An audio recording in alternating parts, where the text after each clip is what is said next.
क्यों इम्पोर्टेंट है और ऐसी अ, हमारे शरीर में इसका निर्माण होता है या नहीं होता है, इसके बारे में हम सीखेंगे।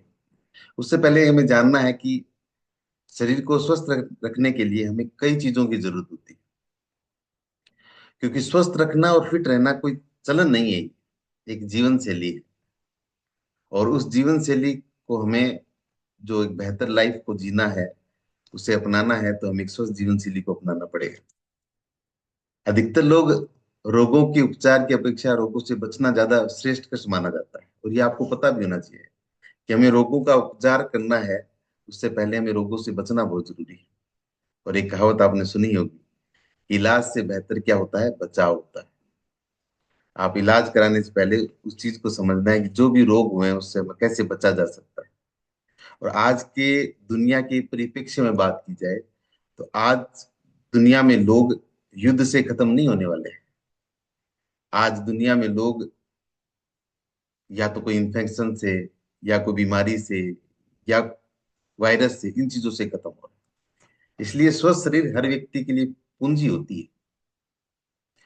और यदि शरीर स्वस्थ होगा तो व्यक्ति कोई भी काम आसानी से कर सकता है और उसको सक्षम तरीके से कर सकता है। इसलिए हर व्यक्ति इस चीज को समझना है, और हमारे शास्त्रों में भी यही कहा गया है कि पहला सुख क्या होता है, निरोगी काया। रोगों के कारण व्यक्ति अपना धन बर्बाद कर देता है, उसकी मानसिक, शारीरिक और सामाजिक, ये सारी की सारी स्थिति क्या हो जाती है, कमजोर हो जाती है जब व्यक्ति रोगग्रस्त हो जाता है। घर परिवार के भी लोग, अगर घर में कोई व्यक्ति अगर रोगग्रस्त है और काफी लंबे समय तक रोगग्रस्त है, तो धीरे धीरे वो खुद को अकेला महसूस करता रहता है, परिवार के लोग भी उससे अलग हो जाते हैं। इसलिए हमारा पहला दायित्व यह है कि हमारे शरीर को हमें स्वस्थ रखना है। और शरीर की वैल्यू हर व्यक्ति कब समझता है, जब वो आईसीयू में एडमिट होता है ना। कई व्यक्ति आईसीयू में एडमिट होने के बाद भी समझते हैं कि शरीर की वैल्यू क्या है। शरीर की वैल्यू, इस प्लेटफॉर्म के माध्यम से हमें ये जानना है कि शरीर की हमें वैल्यू करनी है, शरीर पे हमें खर्च करना है, शरीर पे हमें तपना है, उसको संघर्ष के साथ हमें एक अच्छा और शानदार शरीर बनाना है। आज अगर बात करें कि शरीर स्वस्थ क्यों है, क्योंकि हमारे शरीर को प्रोटीन की रिक्वायरमेंट होती है, विटामिन की रिक्वायरमेंट होती है, हमारे शरीर को मिनरल्स की रिक्वायरमेंट होती है। इनके साथ में एक जरूरी जो एक न्यूट्रिशन है, उसकी रिक्वायरमेंट कौन सी है, omega 3 fatty acid. Omega 3 fatty acid हमारे लिए बहुत इंपॉर्टेंट है। और ये क्या होता है, एक ऐसा फैटी एसिड होता है जो हमारे शरीर के लिए बहुत इंपॉर्टेंट है। अगर इसको ऐसे बात किया जाए तो ये पॉली अनसेचुरेटेड फैटी एसिड है, जो हमें फूड आइटम से मिलता है, क्योंकि शरीर इसका निर्माण नहीं करता है। शरीर में ओमेगा 3 नहीं बनता है, इसे हमें बाहर फूड से लेना पड़ता है। इसलिए जो व्यक्ति बाहर से इसका इस्तेमाल प्रॉपर अपनी डाइट में नहीं लेता है, उनको कई प्रकार की समस्याएं आती है। उनके सेल्स प्रॉपर तरीके से वर्क नहीं कर पाते हैं, क्योंकि कोशिका को ठीक से काम करने में ओमेगा 3 का बहुत बड़ा रोल होता है। और जो नॉनवेज खाते हैं, जैसे मछली का सेवन करते हैं, मछली में दो प्रकार की जो मछलियां, उसमें ओमेगा 3 भरपूर मात्रा मिलता है। जैसे सेलेमन हो गया, टूना नामक मछली है, उसमें खूब मात्रा में आपको ओमेगा 3 मिलता है। लेकिन जो मछली का सेवन नहीं करते, जो शाकाहारी भोजन करते हैं, उनकी डाइट में ओमेगा 3 भरपूर मात्रा में नहीं होता है, पर्याप्त मात्रा में नहीं होता है। तो उसके कारण कई प्रकार की समस्याएं आती है। अब हमें ये भी समझना है कि ओमेगा 3 अगर हमारे शरीर में कम हो जाए तो क्या समस्या आएगी, और अगर हमारे शरीर में इसका बैलेंस है तो हमें कैसा महसूस होगा, इसकी चीजें भी समझनी। सबसे पहले अगर बात करें ओमेगा फैटी एसिड होता क्या है। ओमेगा फैटी एसिड एक तरह का फैट ही होता है, जो हमारे शरीर के लिए फायदेमंद होता है। और ये हमें फूड आइटम से मिलता है, क्योंकि ये पॉली अनसेचुरेटेड फैट होता है। फिर ये बेसिकली तीन प्रकार का होता है ना। अपन ज्यादा साइंटिफिक रिजल्ट से बात नहीं करेंगे। जैसे एक होता है एएलए, अल्फा लियोनेनिक एसिड होता है, जो हमें पौधों से मिलता है। जो भी हमारे ये फूड आइटम है जो हमें नेचर से मिलते हैं, पौधों से मिलते हैं, वो होता है एएलए। एक होता है डीएचए और एक होता है ईपीए। ये जो दोनों है, ये हमें पशु द्वारा, जो जानवरों से जो हमें फूड आइटम मिलता है, जो नॉनवेज लोग हैं उनसे जो मिलता है हमें, वो इस टाइप के ओमेगा फैटी एसिड होता है। अब शरीर के लिए ये पोषक तत्व तो बहुत जरूरी है, क्योंकि ये अगर पर्याप्त मात्रा में रहता है तो हमारा शरीर स्वस्थ रहता है। अब अगर ओमेगा 3 की कमी होती है तो हमारे शरीर में कौन कौन सी समस्याएं आती है? क्योंकि ओमेगा 3 अगर फैटी एसिड हमारे शरीर में की उसकी पर्याप्त मात्रा नहीं है तो हमें थकान रहेगी शरीर में, हमारी कमजोरी रहेगी। क्यों रहेगी? क्योंकि ओमेगा फैटी एसिड आपके शरीर में नहीं है तो आपके शरीर में ऊर्जा का जो स्तर है, एनर्जी का लेवल जो है वो कम हो जाएगा। और जब एनर्जी का लेवल कम होता है तो हमें थकान और कमजोरी होती है। दूसरी समस्या क्या रहती है? याददाश्त। लोगों की लोगों की याददाश्त बहुत कमजोर हो जाती है। और जो व्यक्ति याददाश्त जिसकी कमजोर हो जाती है उसको फोकस या डिसीजन मेकिंग उसकी कमजोर हो जाती है, ये आप मानिएगा। और आप अपने रूटीन लाइफ में देखिए, जो लोग बहुत ही थोड़ी थोड़ी भूल जाते हैं कोई बात को, या जिनकी मेमोरी शार्प नहीं होती, उनका डिसीजन मेकिंग भी कमजोर होता है। तो ये एक चीज जुड़ी हुई है।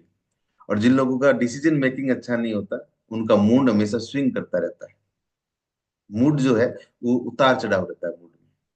ये बहुत इंपॉर्टेंट है, क्योंकि इस चीज को, जिस ओमेगा 3 का कितना बड़ा रोल है कि अगर आपका मूड अच्छा नहीं है, आपका याददाश्त कमजोर है, आपका डिसीजन मेकिंग अच्छा नहीं है, तो आपको लाइफ को बेहतर दिशा में लेके जा ही नहीं सकते। इसके अलावा जिन लोगों के बाल झड़ते हैं, तो कहीं ना कहीं ओमेगा फैटी एसिड की रिक्वायरमेंट है शरीर में कि उनके बाल झड़ रहे हैं। जोड़ों में दर्द भी ये सबसे बड़ा कारण है। शरीर में कई प्रकार के दर्द है तो कहीं ना कहीं हमारे सेल्स प्रॉपर तरीके से वर्क नहीं करते। और सबसे इंपॉर्टेंट जो रोल होता है वो है हार्ट संबंधी समस्या। जिन लोगों को हार्ट संबंधी समस्याएं रहती है तो उसको ओमेगा 3 की बहुत बड़ी रिक्वायरमेंट है। अब ऐसे कौन से कारण है जिसके कारण ये समस्याएं आती है हमारे जीवन में, कि हमारे ओमेगा 3 पूरा नहीं हो पाता? सबसे पहला जो मैंने आपको बताया था कि हमारा जो खाना पीना है उसमें हम ओमेगा फैटी एसिड की पूरी मात्रा नहीं ले पाते हैं। इसलिए वो खाना क्या हो जाता है? असंतुलित आहार हो जाता है। आप अपने कोच के माध्यम से हम पूछते हैं ना कि हमारा बैलेंस्ड फूड कौन सा है। जब आपको कोच आपको बताता है बैलेंस फूड, उसमें ओमेगा 3 भी होता है, प्रोटीन भी होता है, कैल्शियम भी होता है, उसमें हर प्रकार की मिनरल्स आपको मिलते हैं, तब आप फिट और एक्टिव रहते हैं। दूसरा जो सबसे बड़ा कारण है, जिन लोगों को आंत संबंधी प्रॉब्लम होती है, आंत मतलब पेट संबंधी जिनको प्रॉब्लम होती है, उनके शरीर में ओमेगा फैटी एसिड पूरी तरीके से जाता ही नहीं, जिसके कारण समझे आंत संबंधी हम तो अल्सर हो गया है। क्योंकि एक चीज समझना, जैसे हमारे हाथ है, हम अपने हाथ से किसी भी चीज की सफाई कर सकते हैं ना। अगर हमें दांतों की सफाई करनी है तो हम ब्रश के माध्यम से उसको साफ कर सकते हैं। लेकिन हमारी आंत को कैसे हम साफ कर सकते हैं? कोई ऐसा तरीका है या कोई ऐसा कोई ब्रश बना हुआ है जिससे हम अपनी आंतों को साफ कर सकते हैं? नहीं कर सकते ना। इसलिए हमें ऐसा खाना खाना पड़ता है जिससे हमारी आंतें एकदम साफ हो जाए। इसलिए एकमात्र ऐसी चीज होती है जो हमारी आंतों को साफ करता है, वो है आपको फाइबर। हमारे यहाँ पे कई बार फाइबर के सेशन बताते हैं आपको फाइबर हमारे लिए क्यों इंपॉर्टेंट है, कि आपकी आंतों को साफ करता है। वो एक तरह का ब्रश होता है जो आपकी आंतों को पूरा क्लियर करता है। और जिनकी आंतें साफ होती है उनका पेट साफ होता है, पेट साफ होता है तो रोग मुक्त जीवन होता है। इसलिए ओमेगा 3 का भी रोल होता है आंतों को साफ करने का। ये चीज भी समझना है। नेक्स्ट जो है, अधिकतर जो व्यक्ति ज्यादा दवाइयों का सेवन करता है, जो व्यक्ति ज्यादा दवाइयों का जब सेवन करता है, या सर दर्द कर गया तो दवाई ले ली, जुकाम हो गया तो दवाई ले ली, हर चीजों का इस्तेमाल जब दवाइयों पे डिपेंडेंट हो जाता है, तो उसके शरीर में ओमेगा 3 का अवशोषण होने लग जाता है। तब भी ये एक कारण बनता है ओमेगा फैटी एसिड की कमी का। अब हमें ये भी समझना है कि ओमेगा 3 फैटी एसिड अगर हमारे शरीर में पर्याप्त मात्रा में है तो हमें क्या फायदे मिलते हैं? तो सबसे बड़ा फायदा क्या होता है? हमारे शरीर में हार्मोन जो है बैलेंस हो जाता है। और सबसे बड़ा आपको पता होगा कि महिलाओं में सबसे बड़ी प्रॉब्लम रहती है हार्मोन इम्बैलेंस की। उसके कारण उनकी सबसे बड़ा रीजन क्या है? उनकी गलत लाइफस्टाइल। और जिन महिलाओं में ओमेगा 3 की कमी रहती है और हार्मोन इम्बैलेंस होता है, उनको सबसे बड़ी समस्या क्या रहती है?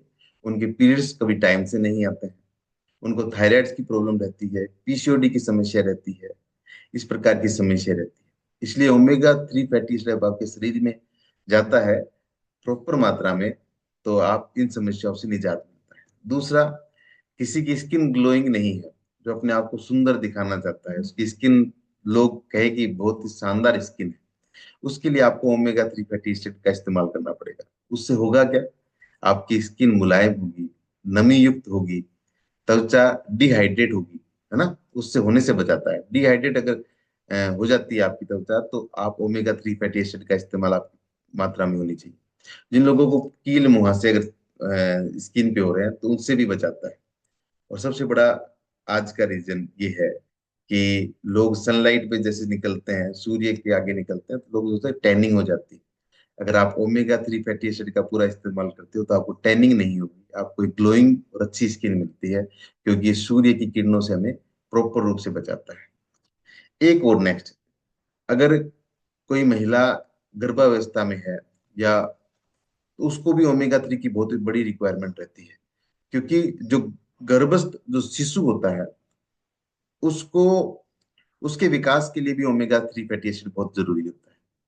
और जो व्यक्ति, जो महिला इसका प्रॉपर यूज करती है, उसका शिशु जो है वो सही ढंग से और सही तरीके से उसका विकास होता है, उसका दिमाग तेज होता है, और वो मिलनसार व्यक्तित्व बनता है। ये बहुत बड़ी बात है, इस चीज को नोट भी कर सकते हो। अगर गर्भ में बच्चा है और आपने ओमेगा 3 फैटी एसिड अपनी डाइट में इस्तेमाल किया है, तो बच्चा मिलनसार व्यक्तित्व का बनता है, ये भी बहुत इंपॉर्टेंट बात है। और उसका विकास प्रॉपर तरीके से होता है। नेक्स्ट जो है, हार्ट संबंधी प्रॉब्लम से अगर बचना है, अपने हार्ट को मजबूत बनाना है, तो उसके लिए ओमेगा 3 फैटी एसिड बहुत इंपॉर्टेंट है। आप ये मानिएगा, हमारे जीवन में 3 लिक्विड ऐसे हैं जो हमारे दुश्मन माने जाते हैं। और उसी एक लिक्विड का मैं ऐसा नाम लूंगा जब आप चौंक भी जाएंगे। कौन कौन से? एक तो तेल, तेल हमारे लिए बहुत ज्यादा नुकसानदायक है। दूसरा शराब, और तीसरा दूध। दूध भी एक तरह का हमारे लिए ज्यादा बेनिफिशियल नहीं है, क्योंकि हमारे शरीर के लिए घटिया क्वालिटी के फूल है, फ्यूल है, ईंधन है, जो हमें आप सही तरीके से अगर इस्तेमाल, क्योंकि दूध भी क्या है, क्वालिटी वाइज एक टाइम था जो दूध था, आज के टाइम में दूध नहीं रहा।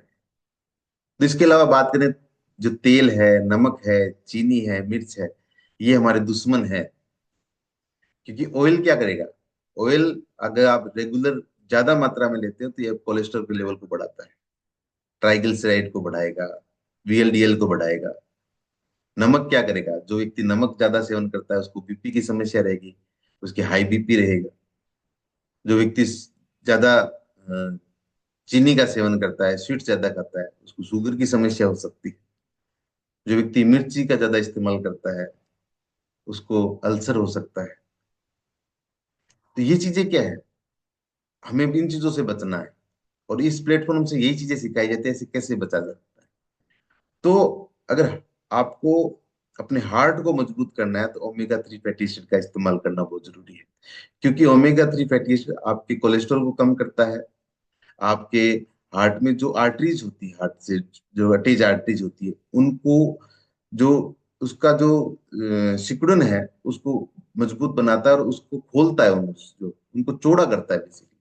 जो आपका खून का जो प्रवाह वो आराम से हो जाए, और खून को क्या है, पतला भी करने का सबसे बड़ा काम। ये बहुत इंपॉर्टेंट है, क्योंकि मेटाबॉलिक सिंड्रोम को सही करके आपके हार्ट संबंधी प्रॉब्लम को कम करता है। इसलिए अपने हार्ट को अगर मजबूत करना है, हार्ट को मजबूत करना है, उसके लिए ओमेगा 3 फैटी एसिड बहुत इंपॉर्टेंट है। बीपी को भी कम करता है आपके, इन चीजों को। और एक चीज और समझना है, चीनी खाने से, नमक ज्यादा खाने से ये समस्या आती है। एक दूसरा सबसे बड़ा कारण है, आप उन चीजों को पचा नहीं पा रहे हैं। तो पचाएंगे कब? जब आप मेहनत करेंगे, पसीना बहाएंगे, तब ये चीजें अपने आप पचने लग जाएंगी। इसके अलावा अगर बात की जाए, जिन लोगों को अस्थमा है, तो कहीं ना कहीं ओमेगा 3 फैटी एसिड की कमी है, उसके कारण अस्थमा रहता है। तो अस्थमा भी सबसे बड़ा कारण इसी का ही रहता है कि ओमेगा 3 हमारे जीवन में आना चाहिए, हमारे डेली रूटीन में होना चाहिए। क्योंकि अस्थमा में क्या होता है, हमारी सांसें उखड़ती रहती है, हमें चलने फिरने में हमारी सांस ऊपर नीचे होने लग जाती है, तो हमें दिक्कत आती है। तो इन चीजों से समझना है कि ओमेगा 3 फैटी एसिड हमारे लिए बहुत इंपॉर्टेंट है। नेक्स्ट जो बात करें, फैटी लीवर। जिनके फैटी लीवर है, अब फैटी लीवर में क्या होगा, आपके चेहरे पे सूजन आ जाएगी, आपके पैरों में सूजन आ जाएगी, आपको लगेगा मैं बहुत ज्यादा हेल्दी हो चुका हूँ, बहुत ज्यादा मोटा हो गया हूं। ये भी सबसे बड़ा कारण है। इसलिए हमारे लीवर को अगर फैटी नहीं बनाना है, नॉर्मल करना है, तो ओमेगा 3 फैटी एसिड का हमारे इस्तेमाल करना जरूरी है। और एक सबसे इम्पोर्टेंट जिसके लिए हम कोशिश कर रहे हैं, अगर हम आपका मोटापा आपको कम करना है, तो मोटापे को कम करने में भी ओमेगा 3 फैटी एसिड का बहुत बड़ा रोल है। तो ये चीजें डेली डाइट में हमारे इस्तेमाल करनी जरूरी है। एक और ध्यान रखना है, ब्रेन हेल्थ। आपकी अगर मेमोरी शार्प करनी है, आपको कानों की शक्ति को बढ़ाना है, यानी जो सुनने की क्षमता को बढ़ाना है, उसके लिए बहुत इंपॉर्टेंट है। ब्रेन हेल्थ के लिए बहुत इंपॉर्टेंट है। ब्रेन हेल्थ से होगा क्या, आपकी मेमोरी पावर बढ़ेगी, आप एंजाइटी डिप्रेशन इनसे दूर रहेंगे। और एक बहुत इंपॉर्टेंट है कि ये ओमेगा 3 फैटी एसिड आपको कैंसर से भी बचाता है, प्रोस्टेट कैंसर से, ब्रेन कैंसर से, आपको इन चीजों से भी बचाता है। तो आज ये चीजें हैं कि सिर्फ ओमेगा फैटी एसिड की अगर आप डाइट में इस्तेमाल करते हो, तो इन चीजों से आपको निजात मिलती है। तो ऐसे कौन से सोर्स हैं जिसके माध्यम से हमें ये चीजें मिलती है? तो एक तो न्यूट्रिशन में सजेस्ट करना चाहूंगा, आप अपने कोच से बात करें कि ओमेगा 3 फैटी एसिड हमारी डेली डाइट में कैसे इस्तेमाल हो सकता है। तो एक हर्बल लाइफ लाइन आता है, उसको आप अपनी डाइट में इस्तेमाल करें, तो आपको पर डे आपको ओमेगा 3 फैटी एसिड की रिक्वायरमेंट है वो पूरा करेगा। अब व्यक्ति क्या है, एक दिन लहसुन खाने से कभी बीपी कम नहीं होता है, रोज खाना पड़ता है। तो एक दिन ओमेगा 3 लेने से आपका हार्ट, आपके बाल रेशमी की तरह नहीं होंगे, है ना। डेली खाने पड़ेंगे, रोज काम करना पड़ेगा। एक दिन भागने से कभी वेट कम नहीं होता, डेली काम करना पड़ेगा। एक दिन एक्सरसाइज करने से आप कभी हेल्दी नहीं हो सकते, डेली करना पड़ेगा, उसके लिए काम करना है ना। इसके अलावा कुछ सोर्स है, वो बता देता हूँ। आपको डेली डाइट में इस्तेमाल करना है, अलसी का इस्तेमाल करोगे तो आपको ओमेगा 3 फैटी एसिड उसमें मिलता है। आप चिया सीड, अखरोट, बादाम, दही, और इन चीजों का जब इस्तेमाल करते हो, इसके अलावा ब्रोकली है, और भी आइटम है, जैसे राजमा है, काला चना है। इन चीजों को डाइट में इस्तेमाल करते हो तो आपको भरपूर मात्रा में ओमेगा 3 फैटी एसिड मिलता है। फूल गोभी का भी इस्तेमाल करते हो जो अभी चल रहा है। तो इन चीजों का जैसे जैसे आप इस्तेमाल करोगे, आपके शरीर में ओमेगा 3 फैटी एसिड भरपूर मात्रा में जाएगा और आपको एक स्वस्थ और निरोगी काया मिलेगी। तो ध्यान रखिएगा दोस्तों, ओमेगा 3 फैटी नाम छोटा है लेकिन काम इसके बहुत बड़े हैं। इसलिए हमें हमेशा जीवन में जो भी हमारे लिए महत्वपूर्ण है उसको डाइट में शामिल करना चाहिए, क्योंकि जीवन एक बार मिला है, और इसको जितना बेहतर तरीके से जिएंगे वो आप पे डिपेंड करता है। या तो हॉस्पिटल है, या आप एक लंबी लाइफ है। हॉस्पिटल से बचना है, बीमारियों से बचना है, तो आपको डाइट में इस्तेमाल करना पड़ेगा। और बीमारियों से नहीं बचना है, तो जैसी रूटीन लाइफ चल रही है उसको इस्तेमाल करते रहें। इसलिए मेरा तो आपसे यही अनुरोध है, मस्त रहें, स्वस्थ रहें। और जो भी आपका कोच आपको जो भी चीजें आपकी हेल्दी रिक्वायरमेंट के लिए आपको बताता है, उसको आप यूज करें, तभी आप हेल्दी बन सकते हैं। आप सभी का बहुत बहुत धन्यवाद, इतनी देर आप लोगों ने सुना। मस्त रहें, स्वस्थ रहें, और ऐसे ही हमेशा एक्टिव रहें। Thank you so much.